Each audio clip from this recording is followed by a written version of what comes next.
નમસ્કાર, મંતવ્ય ન્યૂઝમાં આપનું સ્વાગત છે ને હું છું આપની સાથે હિરલ। નજર કરીએ મહત્વના સમાચારો પર। તો સૌરાષ્ટ્ર અને કચ્છ લોકસભા બેઠકની જે સીટ છે તેની પર આજે ચર્ચા કરીશું। રાજ્યમાં મતગણતરીને લઈને માહોલ ગરમાયો છે। તો લોકસભા 2024ની ચૂંટણીનું આવતીકાલે હવે પરિણામ જાહેર થવાનું છે, ત્યારે સૌરાષ્ટ્ર ઝોનની 8 બેઠકોમાં રસાકસી જોવા મળી રહી છે। 2 કેન્દ્રીય મંત્રીઓ ચૂંટણી લડી રહ્યા છે, તો રાજ્યસભાથી લોકસભા તરફ કરશે કૂચ।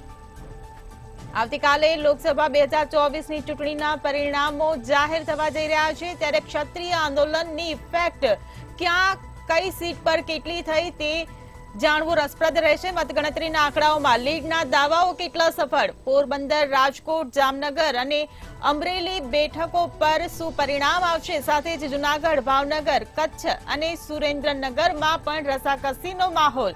તો રાજ્યસભાથી લોકસભા તરફ કોણ કરશે કૂચ તે જોવું રસપ્રદ રહેશે। તો સૌરાષ્ટ્ર અને કચ્છ લોકસભા બેઠક પર જંગ જામવાનો છે। રાજ્યમાં ગણતરીને લઈને માહોલ ગરમાયો છે, તો આવતીકાલના જે પરિણામો હશે તે ચોંકાવનારા પણ રહેશે। સૌરાષ્ટ્ર ઝોનની 8 બેઠકોમાં રસાકસીનો માહોલ જોવા મળશે। તો 8 બેઠકોમાંથી 2 કેન્દ્રીય મંત્રી ચૂંટણી લડી રહ્યા છે। રાજ્યસભાથી લોકસભા તરફ કૂચ કરી શકશે કે કેમ તે જોવું પણ રસપ્રદ રહેશે। તો ક્ષત્રિય આંદોલન જે થયું હતું તેની ઇફેક્ટ કઈ બેઠક પર કેટલી થશે તે પણ જોવું રહેશે। મતગણતરીના આંકડાઓમાં લીડના દાવાઓ કેટલા સફળ? પોરબંદર, રાજકોટ, જામનગર અને અમરેલી, જૂનાગઢ, ભાવનગર, કચ્છ અને સુરેન્દ્રનગરની બેઠકો પર આવતીકાલે પરિણામ જાહેર થશે। રાજ્યસભાથી લોકસભા તરફ કયા ઉમેદવાર કૂચ કરશે તે જોવું રસપ્રદ રહેશે। તો સૌરાષ્ટ્ર અને કચ્છ લોકસભાની જે 8 બેઠકો છે તે બેઠકો પર કોણ બાજી મારશે તે આવતીકાલનો દિવસ બતાવશે। તો સૌરાષ્ટ્ર ઝોનની 8 બેઠકોમાં રસાકસીનો માહોલ જોવા મળી રહ્યો છે। ઉમેદવારો જીતના દાવા કરી રહ્યા છે। 2 કેન્દ્રીય મંત્રીઓ ચૂંટણી લડી રહ્યા છે, ત્યારે રાજ્યસભાથી લોકસભા તરફ કોની કૂચ થશે તે હવે આવતીકાલના પરિણામ જ જાહેર કરશે। ક્ષત્રિય આંદોલન પણ જે સર્જાયું, ત્યારે ક્ષત્રિય આંદોલનની ઇફેક્ટ કઈ કઈ બેઠક પર થશે અને કયા ઉમેદવારને ક્ષત્રિય આંદોલન નડશે કે ફળશે તે પણ આવતીકાલનું પરિણામ જ બતાવશે। તો પોરબંદર, રાજકોટ, જામનગર, અમરેલી, જૂનાગઢ, ભાવનગર, સુરેન્દ્રનગર આ જે સૌરાષ્ટ્રની જે તમામ જે બેઠક છે તે તમામ બેઠકો પર ઉમેદવારોનું ભાવિ આવતીકાલે નક્કી થશે।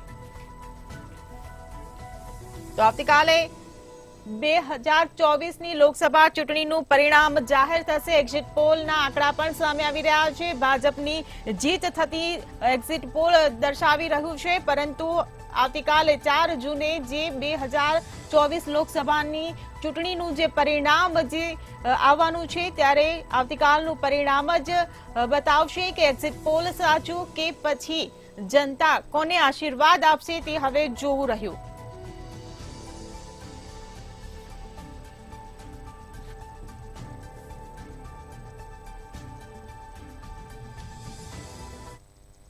નમસ્કાર, મંતવ્ય ન્યૂઝમાં આપનું સ્વાગત છે ને હું છું આપની સાથે હિરલ। અને આવતીકાલે 4 જૂન એટલે કે લોકસભા 2024ની ચૂંટણીનું પરિણામ જાહેર થશે। કયા ઉમેદવાર બાજી મારશે તે આવતીકાલનો દિવસ સૌ કોઈના માટે, દરેક ઉમેદવાર માટે મહત્વનો રહેશે। ત્યારે આજની ડિબેટમાં વાત કરીશું આપણે સૌરાષ્ટ્ર અને કચ્છની લોકસભાની સીટને લઈને। ત્યારે આપણી સાથે જોડાઈ ગયા છે મંતવ્ય ન્યૂઝના એસોસિએટ એડિટર પ્રફુલ ત્રિવેદી, અને સાથે જ ન્યૂઝરૂમથી આપણા સંવાદદાતા મેહુલ દુધરેજિયા પણ આપણી સાથે જોડાઈ ગયા છે। પ્રફુલભાઈ, હું સૌથી પહેલા તમને સવાલ પૂછવા માંગીશ કે સૌરાષ્ટ્ર કચ્છની જે 8 લોકસભા બેઠક છે તે 8 બેઠક પર સૌથી વધારે ક્ષત્રિય આંદોલનની પણ અસર જોવા મળી હતી, અને 8 જે સીટ છે તેને લઈને કાલે પણ જે પરિણામ જાહેર થવાનું છે, ત્યારે 8 સીટનું સર્વૈયું તમારી નજરે શું છે? હિરલ, ગુજરાતના રાજકારણની અંદર સૌરાષ્ટ્રના રાજકારણની તાસીર થોડી અલગ પડે છે, અને આ 8 સીટોનું છે એ મહત્વ છે ખૂબ આગવું છે। તાસીર અલગ એ રીતે પડે છે કે અહીંના નેતાઓ છે એ જે હોય તે મોઢે કહેવા ટેવાયેલા છે. હમણાં અમરેલી એનું તાજું ઉદાહરણ છે. હવે આપણે આની 8 સીટોની વાત કરીએ તો ક્ષત્રિય આંદોલનનું એપી સેન્ટર છે રાજકોટ હતું. એ આપણે સૌ જાણીએ છીએ. પુરુષોત્તમ રૂપાલા એક બહુ જ કસાયેલા સારા વક્તા છે, અનુભવી છે, પરંતુ એમની જે જીભ લપસી અને ક્ષત્રિયોની રોટી બેટીના વ્યવહારોની જે એમના પોતાના પ્રવચનમાં ઉલ્લેખ કર્યો અને ત્યારબાદ ક્ષત્રિય આંદોલન શરૂ થયું. હવે બે કેન્દ્રીય નેતાઓ ત્યાં ચૂંટણી લડી રહ્યા છે. રાજકોટમાંથી પુરુષોત્તમ રૂપાલા અને જામનગરમાંથી પોરબંદરથી મનસુખ માંડવિયા. અને જામનગરમાં અગાઉ જે સંસદ સભ્ય હતા એ પૂનમબેન માડમ લડી રહ્યા છે. હવે જે ક્ષત્રિય આંદોલન બાદ ત્યાં જે સંમેલનો થયા એની સૌથી વધુ અસર છે એ સૌરાષ્ટ્રમાં જોવા મળે છે. એમાં ખાસ કરીને સુરેન્દ્રનગર બેઠક, જામનગર, રાજકોટ એ બધી બેઠકો ઉપર એની અસર આપણને 100% જોવા મળશે. ભાવનગરમાં પણ, પરંતુ ભાવનગરમાં જે આમ આદમી પાર્ટીના ઉમેદવાર છે થોડા વીક હોવાથી બહુ અસર નથી થઈ, પરંતુ ત્યાં પણ અસર આપણને જોવા મળશે. હવે જો 8 બેઠકની વાત કરીએ તો પોરબંદરમાં 2019માં રમેશ ધડુક ચૂંટાયા હતા અને એને ટિકિટ કાપી અને ભારતીય જનતા પાર્ટીએ મનસુખ માંડવિયાને ટિકિટ આપી, જે કેન્દ્રના મંત્રી છે, અને એમની સામે કોંગ્રેસે લલિત વસોયાને ટિકિટ આપી છે. રાજકોટની વાત કરીએ તો 2019માં મોહનભાઈ કુંડારિયા ચૂંટાયા હતા. આ વખતે પુરુષોત્તમ રૂપાલાને ટિકિટ આપી છે અને એની સામે અમરેલીના કોંગ્રેસના વિરોધ પક્ષના નેતા રહી ચૂકેલા પરેશ દાનાણીને ટિકિટ આપી છે. જામનગરમાં પૂનમબેન માડમને રિપીટ કરવામાં આવ્યા છે. એની સામે લાંબા સમય પછી કોંગ્રેસે એક પાટીદાર ઉમેદવારને ટિકિટ આપી છે, જેપી મારવિયા. એટલે અહીંયા ફાઇટ છે એ બરાબરની થઈ છે. અમરેલીમાં 2019માં નારણભાઈ કાછડિયા જીત્યા હતા, તેના બદલે ભરતભાઈ સુતરિયાને ટિકિટ આપી છે અને એની સામે જેનીબેન ઠુમ્મર કોંગ્રેસમાંથી લડી રહ્યા છે. જુનાગઢમાં રાજેશ ચુડાસમા ગઈ વખતે 2019માં જીત્યા હતા, એમને રિપીટ કર્યા છે અને એમની સામે કોંગ્રેસમાંથી હીરાભાઈ જોટાણા છે. ભાવનગરમાં ગઈ વખતે ભારતીબેન સિયાલ ચૂંટાયા હતા, એમને કાપી અને નીમુબેન બામણિયાને ટિકિટ આપી છે. એની સામે આમ આદમી પાર્ટીના ઉમેદવાર ઉમેશ મકવાણા ચૂંટણી લડી રહ્યા છે. આમ આદમી પાર્ટીના ફાળે બે જે ટિકિટ ગઈ હતી ભાવનગર અને ભરૂચ, એ પૈકીની આ એક બેઠક છે. કચ્છની અંદર વિનોદ ચાવડા 2019માં જીત્યા હતા, એમને ભાજપે રિપીટ કર્યા છે અને એની સામે નીતિશ ભાઈ લાલનને કોંગ્રેસે પસંદ કર્યા છે. સુરેન્દ્રનગરમાં ડોક્ટર મહેન્દ્ર મુંજપરા ચૂંટાયા હતા, એની જગ્યાએ આ વખતે ચંદુભાઈ સિહોરાને ટિકિટ આપી છે ભાજપે અને એની સામે કોંગ્રેસના ઋત્વિક મકવાણા છે. સુરેન્દ્રનગરની અંદર ફાઇટ સારી છે, કારણ કે ચુમાળિયા અને તળપદા એવા કોળીની અંદર બે ભાગ છે. કોળી સમાજની અંદર જે ભાજપે ટિકિટ આપી છે એ ચુમાળિયા કોળી સમાજના છે, જ્યારે કોંગ્રેસે ટિકિટ આપી છે તળપદા કોળી સમાજના છે. પરંતુ તળપદાની ત્યાં સંખ્યા વધારે હોવાથી આ વખતની જે ફાઇટ છે એ રસપ્રદ રહી છે અને એમાં પણ ક્ષત્રિય આંદોલને એક વધારાનો નવો રંગ ઉમેર્યો છે. જી બિલકુલ પ્રફુલભાઈ. મેહુલભાઈ, હું તમારી પાસે આવવા માંગીશ અને મારો સવાલ છે કે રાજેશ ચુડાસમા જે ભાજપના ઉમેદવાર જુનાગઢ સીટ પરથી છે અને સામે કોંગ્રેસના ઉમેદવાર છે હીરા જોટવા, ત્યારે કહેવાય રહ્યું છે કે હવે રાજેશનું રાજ કે કોંગ્રેસનો હીરો? કારણ કે રાજેશનું રાજ એટલા માટે કારણ કે રાજેશ ચુડાસમા પર જે અતુલ ચગનો જે કેસ હતો તેને લઈને પણ એવું માનવામાં આવી રહ્યું હતું કે રાજેશ ચુડાસમાને આ વખતે કદાચ હાર મળી શકે, આ કેસ ક્યાંક ને ક્યાંક એમને નડી શકે. શું કહેશો? જે પ્રમાણે રાજેન્દ્ર ચુડાસમાની વાત કરવામાં આવે તેનું તો પહેલા પત્તું કાપવાની જે વાત છે તે પણ ઘણી ચર્ચામાં રહી હતી કે રાજેન્દ્ર ચુડાસમાની ટિકિટ આ વખતે નહીં મળે, કારણ કે તે જે હંમેશા વિવાદોમાં રહેલા છે અને સાથે સાથે ડૉક્ટર ચગ જ્યાં આત્મહત્યા કરી તેના જે આત્મહત્યા લેટરની અંદર પણ તેઓનું નામ હતું અને સાથે જ આત્મહત્યાની અંદર સીધી સંડોવણી જે છે તેના રાજેન્દ્ર ચુડાસમાના પરિવાર ઉપર પૂરેપૂરી જોવા મળી હતી. આ પ્રમાણે જે ચર્ચા છે તે અત્યારે છેલ્લે ઇલેક્શનના ટાઈમે વધારે જોવા મળી હતી. સાથે સાથે જે પ્રમાણે રાજેન્દ્ર ચુડાસમા અગાઉ પણ થોડા નાના મોટા જે વિવાદોમાં રહેલા છે તેને લઈને તેનું પત્તું કપાય તે પૂરેપૂરી શક્યતા હતી, પરંતુ આ તમામની વચ્ચે જે છેલ્લે જે લિસ્ટમાં જે નામ આવ્યું તેની અંદર રાજેન્દ્ર ચુડાસમાને ફરી વખત જે ભાજપે પોતાના ઉમેદવાર જાહેર કર્યા અને સાથે જ તેમણે ભાજપે પણ નક્કી કરી લીધું કે રાજેન્દ્ર ચુડાસમા ફરી વખત અહીંથી લડાવવામાં આવશે. કોંગ્રેસે હીરા જોટવાને જે ઉમેદવાર જાહેર કર્યા છે એટલે કે બંનેની વચ્ચે કાંટેકી ટક્કર કહી શકાય, કારણ કે હીરા જોટવા જે છે સામાજિક રીતે અને ખાસ કરીને તમામ સમાજોને સાથે લઈને ચાલનારા વ્યક્તિ છે અને સાથે જ ખેતીવાડીમાં વધારે સંકળાયેલા હોવાથી તમામ જે લોકો છે તેનો અપાર પ્રેમ પણ તેમને મળ્યો છે. સાથે જ કોઈ વિવાદ તેઓની સાથે જોડાયેલા નથી, એટલે કે ખાસ કોઈ વિવાદ એકદમ એની છાપ છબી છે, એટલે કે તેની જે આશંકા છે તે જીતની ક્યાંક વધી શકે છે. પરંતુ જો જે ડૉક્ટર ચગ અને સાથે જ ભાજપના જે આંતરિક જે કાર્યકર્તાઓ છે તેની અંદર જો નારાજગી જોવા મળી હશે, જો પ્રચારની અંદર ક્યાંક કમી રહી ચૂકી હશે તો તેનો પૂરેપૂરો ફાયદો છે તે કોંગ્રેસને મળી શકે છે. પરંતુ હાલ પ્રમાણે અત્યારે એવું નથી લાગી રહ્યું. ફરી વખત રાજેન્દ્ર ચુડાસમા આવે તેવી પૂરેપૂરી શક્યતા જોવા મળી રહી છે. જે પ્રમાણે વાત કરીએ તો 90% જે આશા છે તે ભાજપને આ સીટ ફરી વખત પોતાની તરફેણમાં લઈ જવાની પૂરેપૂરી શક્યતા છે. 10%માં થોડી આશંકા છે, પરંતુ જે પ્રમાણે પ્રચાર અને પ્રસાર જે કરવામાં આવ્યો સૌરાષ્ટ્રની અંદર જે મોટા સ્ટાર પ્રચારકોએ જે પ્રમાણે પ્રચાર કર્યો છે તેને લઈને લાગી રહ્યું છે કે ફરી વખત જૂનાગઢની આ જે સીટ છે તે ભાજપના ફાળે જશે. રાજેન્દ્ર ચુડાસમાનો લોકો વિરોધ કરતા હશે, પરંતુ વડાપ્રધાન નરેન્દ્ર મોદીને જે લોકો ચાહતા હશે અથવા ભાજપને ફરી વખત જોવા માંગે છે તે લોકોએ આ જે મતદાન જે છે તે કરવું હોઈ શકે, એટલે કે જો ભાજપ જે છે તેને ફરી વખત આ સીટ મળે તે પૂરેપૂરી શક્યતા જોવા મળી રહી છે. જી બિલકુલ મેહુલભાઈ. પ્રફુલભાઈ, હું તમને પૂછવા માંગીશ, અમરેલી બેઠક કે જ્યાં ભરત સુતરિયા કે જેમને ભાજપે ટિકિટ આપી, નારણ કાછડિયાની ટિકિટ કાપીને, અને સામે યુવા કોંગ્રેસના જે ઉમેદવાર છે જેની ઠુમ્મર, ત્યારે શું લાગે છે કે એક તરફ દિગ્ગજ નેતા છે તો બીજી તરફ યુવા ઉમેદવાર છે, તો આ બંને વચ્ચે જે ટક્કર જામવાની છે પરિણામ શું આવશે?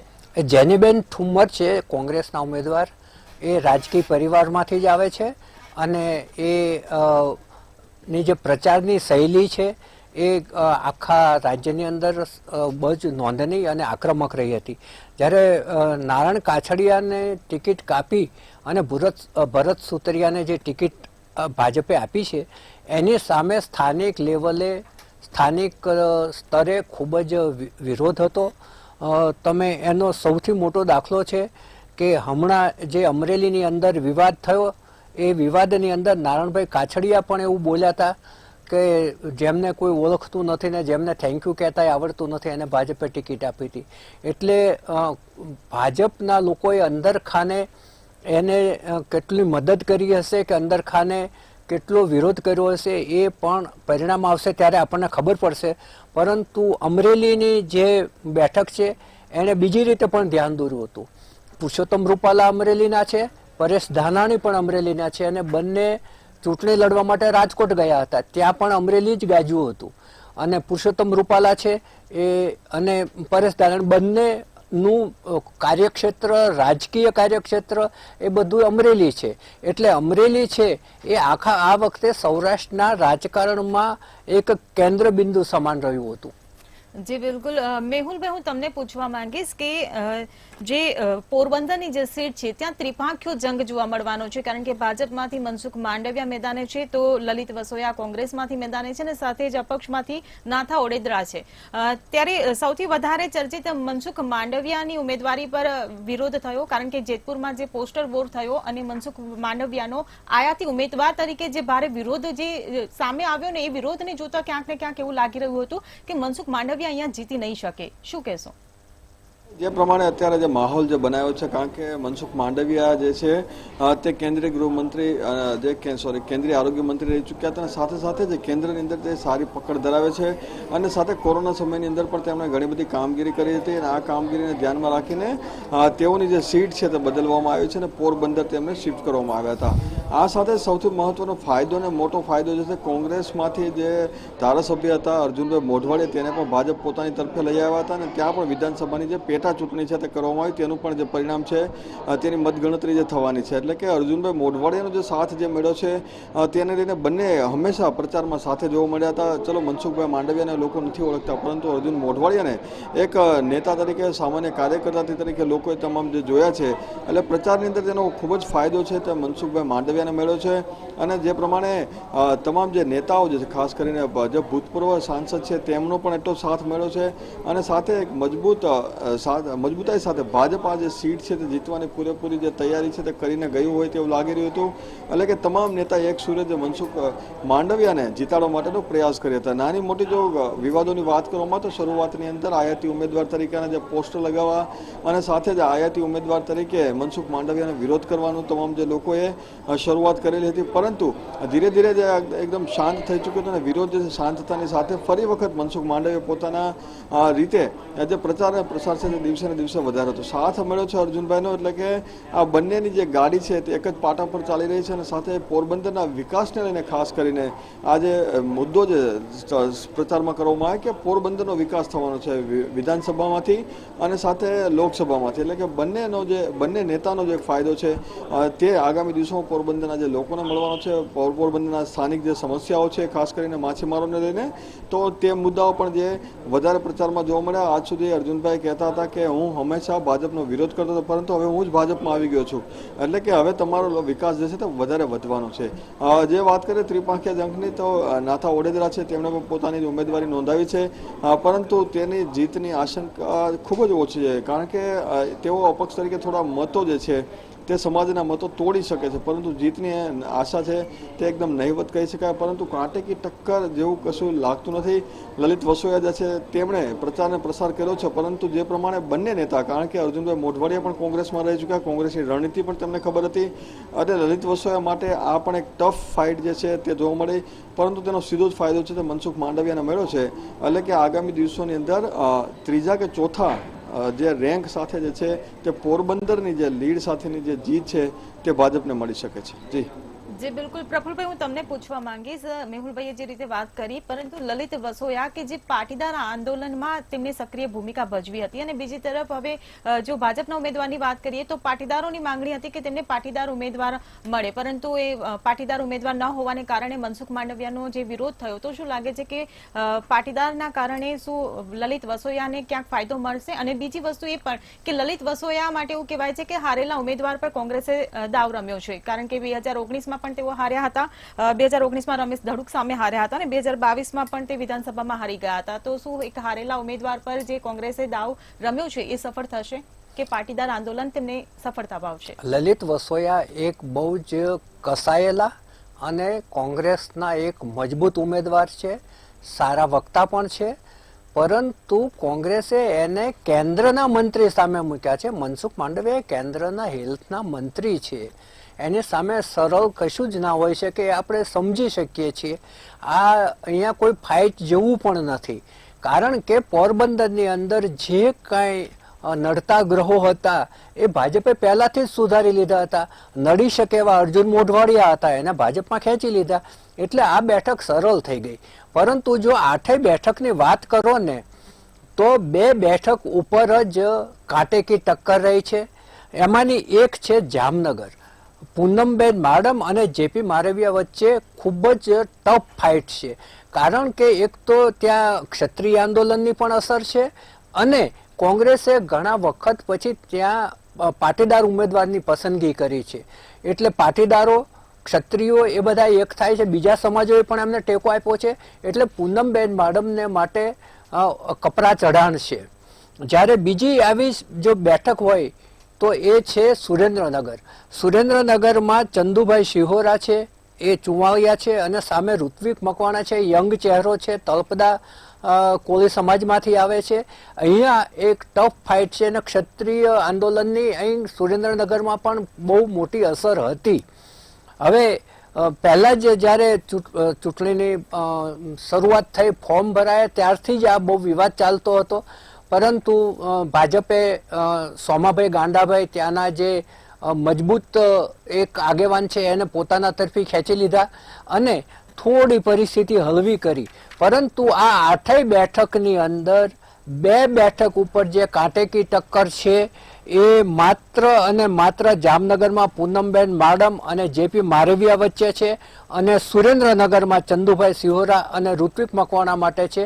બાકીની જે તમામ બેઠકો છે જેમાં પોરબંદર, રાજકોટ, અમરેલી, જૂનાગઢ, ભાવનગર અને કચ્છ, આટલી બેઠકો 6 બેઠકો છે એ ભાજપ માટે એકદમ જીત માટે સરળ ગણાય છે. માત્ર 2 બેઠકો છે એ જ ફાઇટમાં છે. જી બિલકુલ.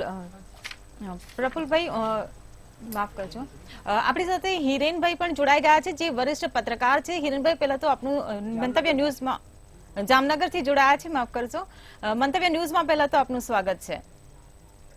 હિરેનભાઈ, આપણે અત્યારે ચર્ચા કરી રહ્યા છે કચ્છ સૌરાષ્ટ્રની બેઠકો પર કે ક્યાં કોની જીત થશે. આપ આપનો પહેલા મત મૂકો કે 8 સીટોને લઈને તમારું શું માનવું છે કે કોણ ઉમેદવાર બાજી મારશે?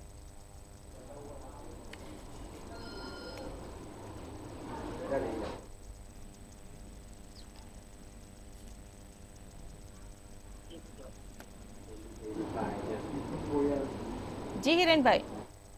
હા, બોલો ને. જી હિરેનભાઈ, આપણે ચર્ચા કરી રહ્યા છે કચ્છ સૌરાષ્ટ્રની બેઠકોને લઈને. ત્યારે કચ્છ અને સૌરાષ્ટ્રની જે 8 બેઠકો પર છે ત્યારે ઉમેદવારોની વચ્ચે જે રસાકસીનો જે જંગ જામી રહ્યો છે, આવતીકાલે હવે પરિણામ પણ જાહેર થવાનું છે. ત્યારે આપના મતે કયા ઉમેદવાર બાજી મારી શકે છે? જી હિરેનભાઈ. જામનગરની જો વાત લઈએ તો જામનગરમાં જેપી મારવિયા અને પૂનમબેન વચ્ચે જે ખરાખરીનો જંગ જામવાનો હતો, વચ્ચેના ભાગમાં ખરાખરીનો જંગ જામ્યો. ક્ષત્રિય આંદોલનને કારણે થોડા ઘણા ફેરફાર પણ થયા, થોડા અસંતોષોને કારણે પણ થોડી બાજી બગડતી ગઈ, સારી થતી ગઈ. આખરે એવું ચિત્ર સ્પષ્ટ થયું કે હાલની તકે જો જોઈએ તો છેલ્લા સમાચાર આપણે ગણીએ અને અમારો સર્વે કરીએ તો પૂનમબેન માડમ જામનગરની બેઠક ઉપર વિજેતા બની શકે છે. જી બિલકુલ. આપણે પર્ટિક્યુલર એક સીટ પર જો વાત કરીએ તો રાજકોટની જે સીટ છે, પુરુષોત્તમ રૂપાલા જે ભાજપમાંથી ઉમેદવાર હતા અને સામે જે કોંગ્રેસના ઉમેદવાર છે પરેશ ધાનાણી, ત્યારે પરેશ ધાનાણી અને પુરુષોત્તમ રૂપાલાની વચ્ચે પહેલા પણ ટક્કર થઈ ચૂકી છે અને હવે જે ક્ષત્રિય આંદોલનનો જે મુદ્દો ઉઠ્યો ત્યારે ભાજપને આનાથી કેટલું નુકસાન થશે, શું લાગી રહ્યું છે? એકચ્યુઅલી એકવાર પરેશભાઈ ધાનાણી અગાઉ જીતી ગયા હતા પરસોત્તમભાઈ સામે અને ક્ષત્રિય આંદોલન આવ્યું અને વેગ પણ ફેંક્યું. કોંગ્રેસને જાણે કે નવો ઓક્સિજન મળી ગયો એવું વાતાવરણ સમગ્ર સૌરાષ્ટ્રમાં ઉભું થયું. એક તમને ખાસ વાત કરું કે રાજકોટનો જે બનાવ હતો, પરસોત્તમભાઈ રૂપાલાની જીપ લગતી હતી, એને જે બનાવની આગની જ્વાળા જામનગર, ખંભાળિયા, જામજેતપુર, સિક્કા સુધી પહોંચી ગઈ અને રાજકોટમાં આ જ્વાળા ધીમી થઈ ગઈ. ભાજપના ફાયર બ્રિગેડે પણ ખૂબ ટ્રાય કરી, પરંતુ એ ફાયર બ્રિગેડ એટલું બધું કામ ના આવ્યું. અત્યારે જો વાત લઈએ તો ક્ષત્રિય આંદોલનની જે અસર વધુ થવી જોઈએ રાજકોટમાં, એને બદલે થોડી ઓછી અસર થઈ છે. અને અમારા મતે જો વાત કરીએ તો પરેશ ધાનાણી એને ઓછા મત મળશે, એટલે કે એટલી બધી લીડ પરસોત્તમભાઈને નહીં મળે. ભાજપ વાળા તો એમ કે છે કે 2 લાખ વોટથી જીતશું, પરંતુ એમાં થોડોક પણ ફેરફાર થશે અને રાજકોટની સીટ પણ ભાજપને જાય તેવી પૂરી શક્યતા છે. આવી જ રીતે જૂનાગઢની વાત લઈએ તો જૂનાગઢમાં રાજેશભાઈ ચુડાસમાને ફરીથી ટિકિટ આપવામાં આવી.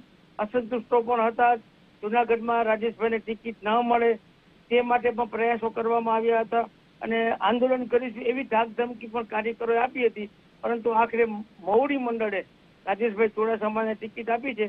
પણ અત્યારે ત્યાં પણ તેનું પલ્લું ભારે જણાય છે.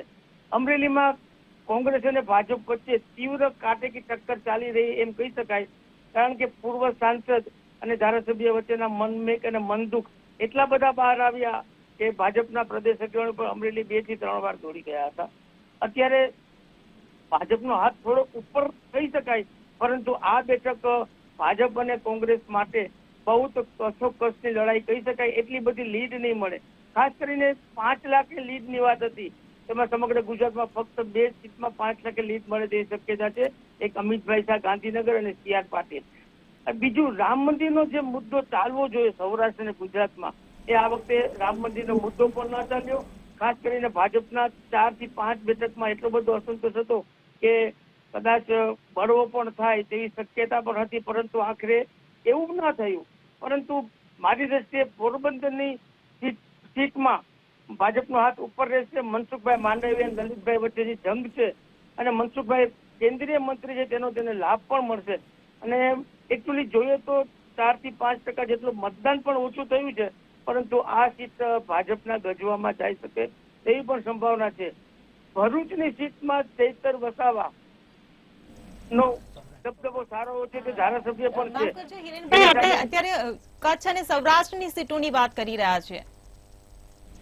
હા, ભાવનગરની વાત લઈએ તો ભાવનગરમાં આપ તરફથી ઉમેશ મકવાણાની નામની જાહેરાત પહેલે જ થઈ ગઈ હતી, પરંતુ કસોકસ પણ થશે, પરંતુ એમાં પણ ભાજપ સાંગોપાંગ પાર ઉતરી જશે તેવું લાગે છે. અત્યારે સૌરાષ્ટ્રની જો બધી બેઠકમાં વાત લઈએ તો એક સુરેન્દ્રનગર અને અમરેલીની બેઠક છે, તેમાં કસોકસની લડાઈ લાગે તેવી મારું માનવું છે. જી બિલકુલ હિરેનભાઈ, પરંતુ આ વખતની જે ચૂંટણી રહી છે એમાં ભાજપ માટે ખરેખર જે ખરાખરીનો જંગ એટલા માટે અને આકરું એટલા માટે ભાજપ માટે રહ્યું કારણ કે પહેલી વખત એવું થયું કે ભાજપે ઉમેદવાર બદલવા પડ્યા અને ભાજપની સામે ઉમેદવારોને લઈને પ્રજાએ પણ આક્રોશ એટલો બધો ઠાલવ્યો.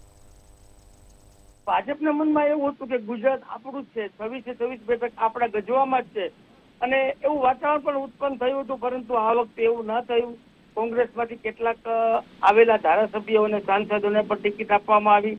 એને કારણે જે જૂના જનસંઘી અને ભાજપના લોકો છે એમનું જે અહમ ખવાયો છે અને એમને કાર્યકરોને ટિકિટ ના મળી, એને હિસાબે 4 થી 5 બેઠકો પર એવા બધા પ્રોબ્લેમ થયા કે એવું લાગતું હતું કે આમાં ભાજપનો જો બળવો થશે તો કોંગ્રેસનો એને સીધો લાભ મળશે. ક્ષત્રિય આંદોલનની વાત જો લઈએ તો પરસોત્તમભાઈ રૂપાલાની જીભ લપસ્યા બાદ સમગ્ર સૌરાષ્ટ્રમાં ધીમે ધીમે આંદોલન થયું, રાજકોટમાં મહાસંમેલન થયું, ત્યારબાદ જામનગરમાં નરેન્દ્ર મોદી પણ આવ્યા. નરેન્દ્ર મોદી આવ્યા પછી ભાજપનું વાતાવરણ સારું એવું સુધર્યું, પરંતુ બીજા દિવસે એવું પણ થયું કે ક્ષત્રિયોનું જે આંદોલન હતું એમની જનસભા હતી એમાં પણ સારા એવા માણસો હતા. ત્યારબાદ ફરીથી લોકોના મનમાં એવું હતું કે ફરીથી શું થશે, જામનગરની બેઠક ઉપર શું થશે, પરંતુ છેલ્લા 2-3 દિવસમાં જામનગરના જે મુસ્લિમ મતો છે, સત્વરા મતો છે, એ જે થોડા કોંગ્રેસ તરફ ઢળતા હતા એમાં ભાજપે સારું એવું ઓપરેશન કર્યું છે. બીજો ફાયદો ભાજપને જામનગરની બેઠકમાં વાત કરીએ તો મુરુભાઈ કુંડારિયા ગયા વખતે કોંગ્રેસમાં હતા અને લગભગ 3.5 લાખ મત જેટલા મત લઈ ગયા હતા. આ વખતે તે ભાજપ સાથે છે અને ભાજપ સાથે હોવાથી તેમનો પણ લાભ મળશે. અને બીજી ખાસ વાત તો એ કે આપ અને કોંગ્રેસનો જે પ્રેમ જામનગરમાં હોવો જોઈએ એ પ્રેમ થયો નથી સરખી રીતે, કારણ કે કાલાવડ ગ્રામ્ય, જામનગર શહેર, જામનગર ઉત્તર અને દક્ષિણ અને ખંભાળિયા એ બધામાં આપના જે ઉમેદવારો છે એ બીજા નંબરે આવ્યા હતા. એનો મતલબ એ કે કોંગ્રેસનું જે સંગઠન છે એવું બધું ચાલ્યું નહીં. કોંગ્રેસ ક્ષત્રિય આંદોલનની જેમ ક્ષત્રિય આંદોલનના સત્વરે થોડું ઓક્સિજન મળ્યું. જેપી મારવિયા નામના જે ઉમેદવાર જામનગરમાં છે તે સજ્જન અને સ્વચ્છ છે, પરંતુ પૂનમબેન માડમની સામે તેઓ ખરેખર ટૂંકા પડે. રાજકીય દ્રષ્ટિએ જોઈએ તો કોંગ્રેસના જે અગ્રણીઓ જે પ્રચારમાં બહાર નીકળવું જોઈએ એ બહાર નીકળ્યા નહીં, એનો ગેરલાભ પણ કોંગ્રેસ. બિલકુલ. પ્રફુલભાઈ, હું તમને છેલ્લો એક નાનકડો સવાલ કે આજે આપણે જે ચર્ચા કરી 8 બેઠકોને લઈને, એમાં એકમાત્ર એક એવી સીટ ભાવનગર કે જ્યાં આપના ઇન્ડિયા ગઠબંધન હેઠળના બોટાદના ધારાસભ્ય ઉમેશ મકવાણા ઉમેદવાર છે અને ત્યાં કોળી સમાજનું પ્રભુત્વ પણ એટલું રહેલું છે, તો શું મતોનું વિભાજન થશે ત્યાં? નીમુબેન બાંભણિયાને ના, બંને કોળી સમાજમાંથી આવે છે અને શરૂઆતમાં ઉમેશ મકવાણાનું થોડું લાગતું હતું, પરંતુ બહુ જલ્દી એમનો જે પ્રતિભા હતી એકદમ ઓસરી ગઈ અને ત્યાં કોઈ ફાઇટ જેવું રહ્યું જ નથી. ફાઇટ માત્ર 2 જ બેઠકોમાં છે, એક જામનગર છે અને બીજી સુરેન્દ્રનગર છે અને ત્રીજું આપણા જામનગરના પત્રકારે ઉમેર્યું એ અમરેલીમાં એ કહે છે, પણ અમરેલીમાં કદાચ ભાજપ છે એ ઓછી લીડથી પણ નીકળી જશે. એટલે આ 2 બેઠકો છે ત્યાં ચોક્કસપણે ફાઇટ છે. ક્ષત્રિય આંદોલનની અસર છે એટલે સરસાઈ છે એ આ વખતે ઘટવાની છે ગયા વખત કરતા, પરંતુ કોંગ્રેસને 2 બાબત ખૂબ જ નડી ગઈ છે. એક તો એનું નબળું સંગઠન અને બીજું એમની પાસે ફંડ નહોતું. આ 2 બાબત ખૂબ જ એમને નડી ગઈ છે, નહીં તો ઉમેદવારોની પસંદગી સારી હતી. જી બિલકુલ. પ્રફુલભાઈ, હિરેનભાઈ અને મેહુલભાઈ, આપ ત્રણેય અમારી સાથે જોડાયા ચર્ચામાં, એ બદલ આપનો આભાર. તો આવતીકાલે લોકસભા 2024ની ચૂંટણીનું પરિણામ આવવાનું છે. દરેક સીટ પર ક્યાંક ઉમેદવારોનો જનતા દ્વારા વિરોધ કરવામાં આવી રહ્યો છે, ક્યાંક આંતરિક વિવાદ પણ નજરે છે, ક્યાંક ક્ષત્રિય આંદોલનની અસર જોવા મળશે અને એક્ઝિટ પોલના આંકડા પણ જે સામે આવી ગયા છે તેમાં ભાજપની જીત બતાવી રહ્યા છે. પરંતુ હંમેશા એક્ઝિટ પોલ સાચા નથી હોતા, ત્યારે હવે જોવાનું રહ્યું કે આવતીકાલનું પરિણામ કયો નવો સૂરજ ઉગાવે છે. તમને અમારો અહેવાલ કેવો લાગ્યો અને આજનો જે સંસદ સંગ્રામમાં જે ચર્ચા થઈ એના માટે તમારું શું મંતવ્ય છે તે પણ જણાવજો. અને આજની ચર્ચાને આપણે અહીંયા વિરામ આપીશું અને આવતીકાલે ફરી જે પરિણામ આવશે 4 જૂને 2024ના લોકસભા ઇલેક્શનને લઈને, ત્યારે ખરેખર શું કોની જીત થાય છે અને કોણ બાજી મારે છે તે આપણે જોઈશું. નમસ્કાર.